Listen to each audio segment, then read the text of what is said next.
Hey, warriors, you've been played. Not once, not twice, but over and over again. And the worst part? You never even saw it coming. Someone said the right thing at the right moment, and suddenly you were angry. Someone pulled back from you slightly, and suddenly you were chasing them like your life depended on it. Someone questioned one decision you made, and suddenly you were spending hours, maybe days, trying to prove yourself to a person who didn't even matter. That's what it means to be emotionally influenced, and it's been happening to you your entire life. But here's the thing nobody wants to admit. It's not entirely their fault, because the people who influence you emotionally, they're not always doing it consciously.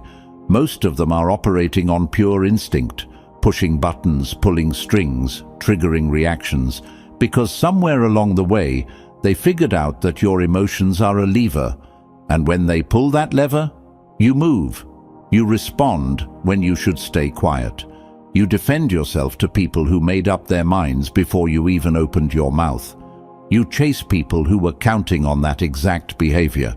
You spend your best mental energy explaining yourself to people who were never genuinely interested in understanding you. And all of this happens because you were never taught the one thing that changes everything: how to protect your emotional world from the people who want to use it against you. Niccolo Machiavelli understood this game centuries ago. He watched kings get misled by advisors. He watched generals get defeated not on the battlefield of war, but in the room of negotiation, where emotions made them weak and predictable. He watched brilliant men brought down not by their enemy's strength, but by their own inability to control how they felt and how they reacted.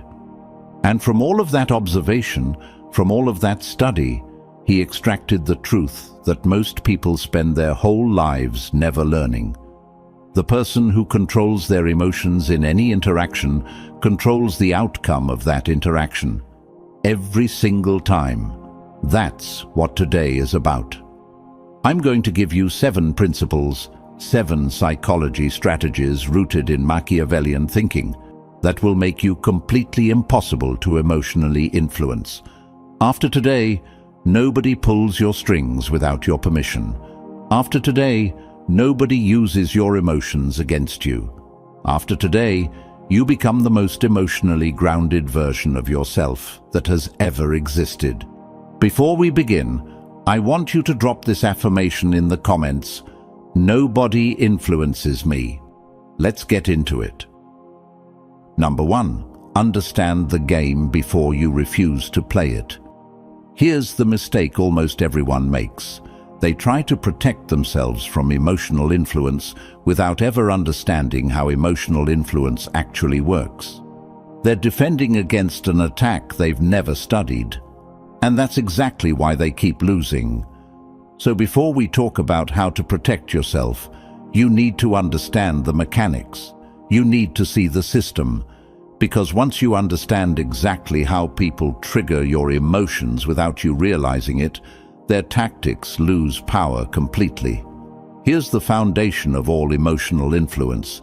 It targets your identity, not your logic, not your reasoning, your identity, your sense of who you are, what you're worth, and how other people perceive you. Because your identity is the most emotionally charged thing you carry. It's the core of your entire psychological world. And when someone threatens it, even slightly, even subtly, your brain goes into emergency mode. And in emergency mode, you're not thinking clearly, you're reacting. Think about the last time something someone said genuinely got under your skin. Chances are it wasn't just a surface-level comment. It touched a deeper belief you hold about yourself. Maybe someone implied you weren't as smart as you think you are. Maybe they suggested you weren't as capable as you believe. Maybe they made you feel like people don't respect you the way you deserve. That's always the target.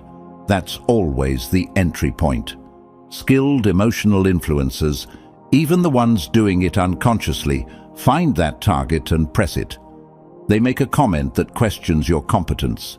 They give you just enough attention to make you want more, then pull it away at the perfect moment. They frame situations in ways that make you feel like you're the one who's wrong, the one who needs to prove something, the one who caused the problem. And your brain, because it's wired to protect your identity, takes the bait every single time. Here's what Machiavelli understood about this. In any court, in any room, in any relationship, the person who understands the emotional game being played is the person who controls it. You cannot protect yourself from a trap you don't see. But the moment you see it, truly see it, clearly and without emotion, it loses all its power over you. So starting today, your first job in any interaction is to observe before you react. When you feel an emotional surge, when something someone says makes you suddenly defensive, suddenly anxious, suddenly desperate to prove yourself, pause, just for 1 second. Ask yourself, what just happened? What were they actually doing? Was that a genuine statement, or was that a trigger? Are they reacting to reality, or are they trying to create a reaction in me? That 1 second pause changes everything, because in that pause you step out of the emotional brain and into the strategic brain. You stop being a player in their game and start being an observer of it. And observers don't get influenced. Only players do. Once you understand the mechanics, once you can see the trap in real time, you've already won. Because you cannot be emotionally influenced by something you clearly see for exactly what it is. Drop this affirmation in the comments. I see the game. Number 2, make your emotional reactions a privilege, not a right.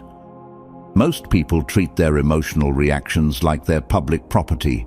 Someone says something, they react immediately. Someone does something, they respond right away. Someone pushes a button, they move on command. It's completely automatic, completely uncontrolled, and completely visible to anyone who's paying attention.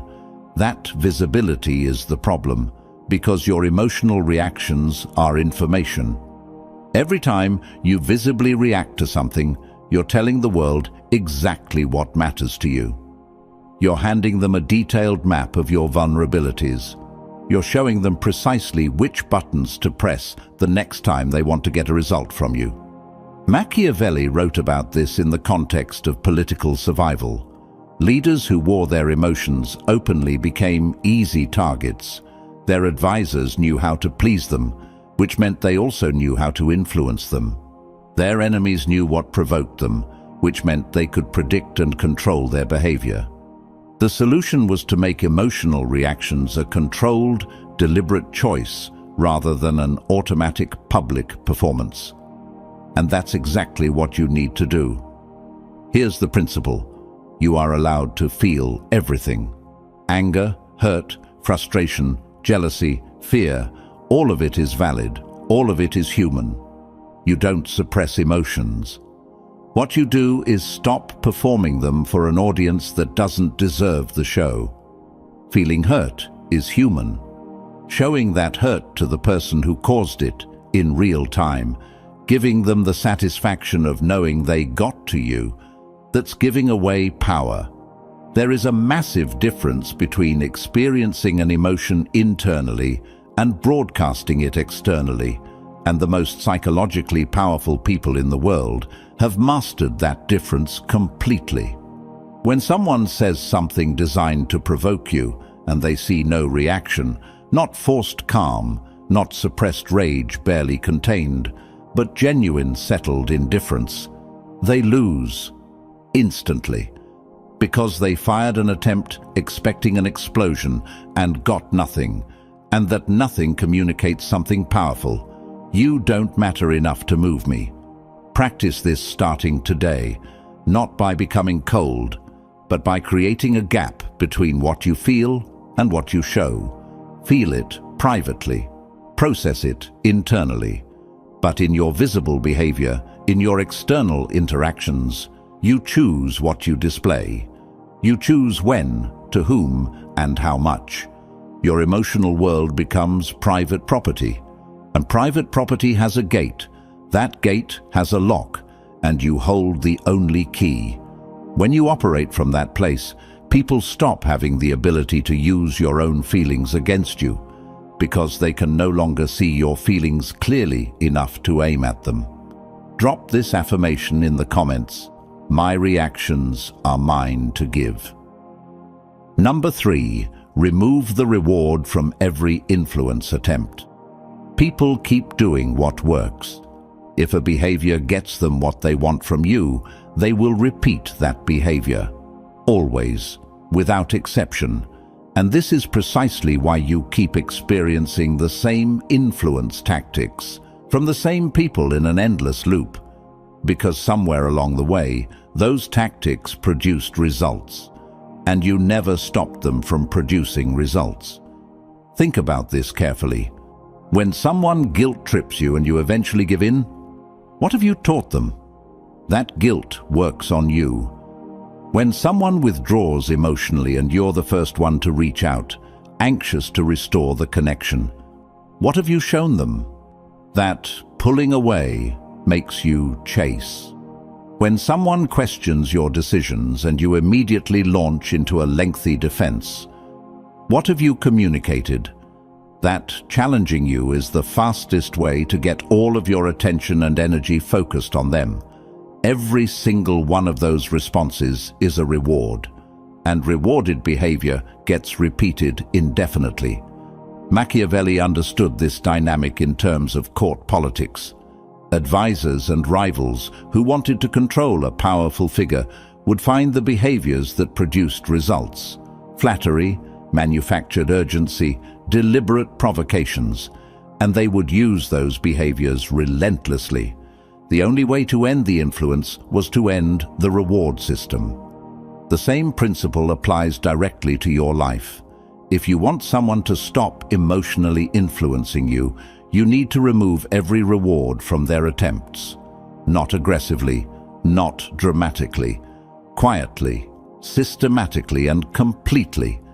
When someone guilt trips you, you don't argue against the guilt. You don't justify yourself at length. You don't get visibly defensive. You simply make a decision based on what you actually want to do, not based on managing their emotional performance or making their discomfort go away. When someone withdraws to make you chase them, you don't chase. You let the distance stand. You fill your time with people and activities that genuinely matter to you. You make it unmistakably clear, not through words, but through your actual behavior, that your emotional well-being is not dependent on their proximity. When someone questions you to trigger your insecurity, you don't become defensive. You respond with calm, minimal words if you respond at all. You don't give them the reaction they were counting on. Every time you remove the reward, you're retraining the dynamic.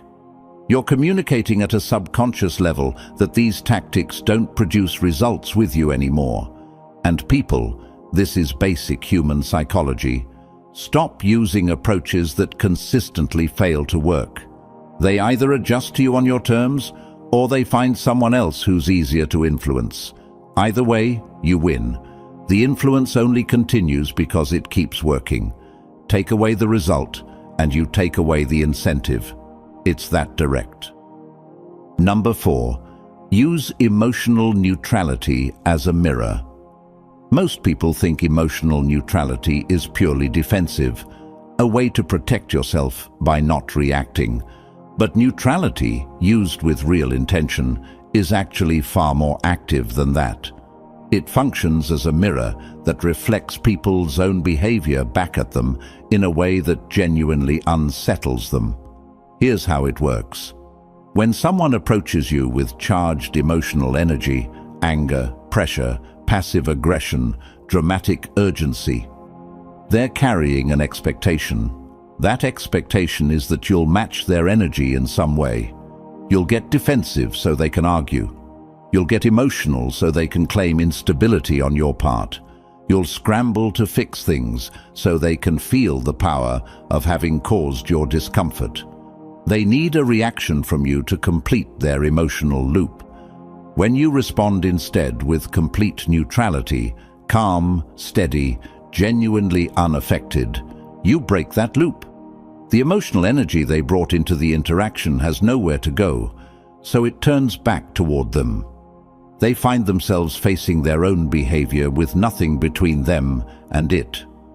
People who raise their voice at someone who remains calm suddenly become aware of how loud they're being. People who use pressure tactics on someone who stays grounded suddenly feel how transparent their strategy is. People who try to destabilize someone truly secure in themselves suddenly realize, sometimes for the very first time, that the intensity of this interaction says more about them than it does about you. Machiavelli would recognize this immediately as a power reversal, executed without a single aggressive word or action. You didn't attack, you didn't defend. You simply held your ground with such complete emotional steadiness that the other person's own behavior became their undoing. The key is that this must be genuine neutrality, not a performed version of it. Because people can sense the difference. If you're forcing calmness on top of buried anger, that tension leaks in your posture, in the slight tension around your jaw, in the almost imperceptible edge in your voice. The moment they sense that the calm is a mask, the power shifts back to them. Real neutrality comes from a place of deep internal security. It comes from genuinely understanding that someone else's emotional state is not your emergency and not your responsibility. Their anger belongs to them. Their drama belongs to them. Their pressure tactics belong entirely to them. You can witness all of it without absorbing any of it. When you operate from that level of security, you become a mirror. And most people, when they finally see themselves clearly reflected, with no emotional reaction from you blurring the image, don't particularly like what they see. That moment of self-recognition, that sudden shift in how they perceive their own behavior, is more powerful and more lasting than anything you could have said to them in confrontation. You change the dynamic without a single word of conflict. That is power. Number 5. Control the frame by controlling your response timing. Machiavelli was deeply focused on timing throughout his writing. He observed that the exact same action, taken at different moments, could produce completely opposite outcomes. A move made too early signals desperation. A move made too late signals weakness. A move made at precisely the right moment, or the deliberate strategic choice not to move at all, can completely shift the balance of any interaction. Most people are terrible at timing their emotional responses, and they don't even realize it. They react the moment they feel something because waiting feels unbearable. Someone sends a message designed to provoke. They respond within seconds. Someone makes them feel insecure. They seek reassurance immediately. Someone says something hurtful. They fire back before they've had a single moment to think. And all of that immediacy is information that works against them. It tells the other person exactly how much power their words carry. Because genuine security doesn't rush. Genuine confidence takes its time. The person who responds immediately from a place of being triggered has already communicated, before they've said a single word, that the provocation landed. But the person who waits, who takes time, who responds on their own schedule, who demonstrates through their very timing that there's no crisis here requiring immediate management, that person controls the emotional frame of the interaction completely. They've shown that they are not governed by the other person's emotional calendar. This is not about being cold or playing strategic games with people's feelings. This is about something simpler and more powerful, responding when you're genuinely ready rather than when you've been triggered into urgency. Before you respond to anything carrying emotional weight, create space. Even 5 minutes, even an hour. Use that space not to craft a clever response, but to return to yourself, to let the initial emotional charge settle, to ask honestly, what do I actually want to communicate here? What response genuinely serves my dignity and my peace? What answer comes from my values rather than from the part of me that was just hurt or threatened?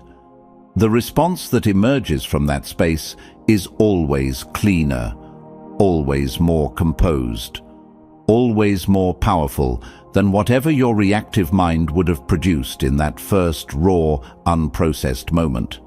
And the secondary effect of practicing this consistently is significant. People begin to understand that they don't control your pace. They can't rush you into a corner. They fire the emotional provocation and then they wait because they've learned through experience with you that you will respond when you are ready. That dynamic alone reshapes how much influence they actually have over you. Timing is a form of authority. The person who controls when they respond controls the rhythm of every interaction. Learn to use that. Number 6. Build your life around relationships that don't require performance. A significant portion of your emotional vulnerability comes not from being weak, but from being in the wrong rooms. From building your life around relationships and environments that require you to constantly perform a version of yourself that isn't actually you. You perform confidence when you're actually uncertain. You perform happiness when you're genuinely struggling. You perform agreement when you actually see things differently. You perform being fine when you're clearly not. And all of that ongoing performance, that constant management of your image, drains your psychological resources in ways that go far deeper than you probably realize. But here's what makes it specifically dangerous from an emotional influence standpoint. The people you're performing for hold something you desperately want: their approval, their continued presence, their positive perception of you. And as long as you need something from them, as long as their opinion of you affects your sense of yourself, they have enormous power to influence your emotions, because they control access to the validation you're performing to earn. Machiavelli observed this dynamic constantly in political courts. Advisors who shaped themselves entirely around what the ruler wanted to see were never truly secure, no matter how favorably they were positioned. Their entire standing depended on maintaining the performance. The moment the ruler's preferences shifted, they had nothing real to stand on. Real security, real emotional strength is built in relationships where the performance isn't required, where you can show up uncertain, imperfect, and unpolished, and that's not only acceptable, but genuinely welcomed, where your value isn't conditional on how well you manage your image on any given day. Those relationships exist, but building them requires something most people avoid because it feels risky. You have to stop performing before the relationship feels completely secure. You have to let people see something real about you, including your uncertainty, your imperfection, your actual opinions, and allow them to decide whether they want that version of you. Not the curated version, just you. The people who choose to stay after seeing something unfiltered and real, those are the people in whose presence you are genuinely safe. Those are people who want you in their life, not just your highlight reel. And in those relationships, emotional influence loses its grip because you're not performing, which means there's no image to threaten, no approval to strategically withhold, no fear of being seen as you really are. Honestly examine the key relationships in your life right now. In which ones are you performing? What are you afraid will happen if you stop? The answer to that question identifies exactly what that person holds over you emotionally and exactly what needs to shift. Surround yourself with people and environments where your presence is enough. That is where your emotional armor becomes real, not because you've built walls, but because you've finally stopped needing them. Drop this affirmation in the comments. I don't perform, I exist. Number 7, become the author of your own emotional story. This is the final principle, and it's the one that anchors everything else. Because all the awareness in the world, all the neutrality, all the timing, all the boundary setting, none of it holds long-term without the foundation underneath it. And that foundation is this: becoming the deliberate author of your own emotional narrative instead of an unconscious character in someone else's. Here's what that means in real terms. Right now, there is a story running in your head about who you are, where your value comes from, what you deserve, what you need from other people to feel okay about yourself. That story was written by 1,000 different experiences. Things people said to you when you were young, how you were treated in relationships that mattered, what you absorbed about worth and belonging from the world around you. And most people are living out that story without ever having consciously chosen it. They didn't write it, they inherited it. And because they've never examined it, never questioned it, never decided whether it's actually true, that story continues to be rewritten in real time by every interaction, every triggering comment, every person who comes along knowing exactly which beliefs to poke. That's emotional influence at its deepest level. It's not just a tactic someone uses in a single moment. It's someone accessing the foundation, the belief system you've been carrying unconsciously, and pulling the strings that foundation gave them. And it worked because you never looked at the foundation yourself. Machiavelli's most enduring insight about power wasn't tactical, it was philosophical. The leader who truly knows himself cannot be made into something he is not. The person who has a clear, examined, deliberately chosen understanding of their own values and their own worth. That person cannot be emotionally destabilized by someone else's narrative because they are already living inside their own. When you know who you are, not what conditioning told you, not what insecure people projected onto you, but what you have chosen deliberately and clearly for yourself, then no one can credibly threaten that. They can question it, they can challenge it, they can try to replace it with their version of you. But if you're the author of the story, you hold the pen. Their attempts to reshape your identity are simply words that don't take hold. So here is the actual work. Get genuinely clear on your values. Not as aspirations, but as real operating principles. What do you actually stand for in practice when it costs you something? What are you willing to lose rather than compromise? The person who can answer those questions clearly and honestly cannot be easily influenced, because those who seek to influence you need your values to be fuzzy and conditional. Clarity is your protection. Get honest about your worth, not based on your productivity or your attractiveness or how useful you are to other people.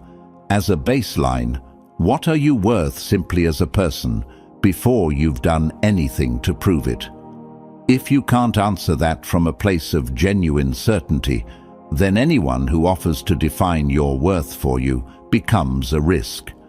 And the person whose approval you're seeking to feel okay about yourself is the person who holds the most power to influence you.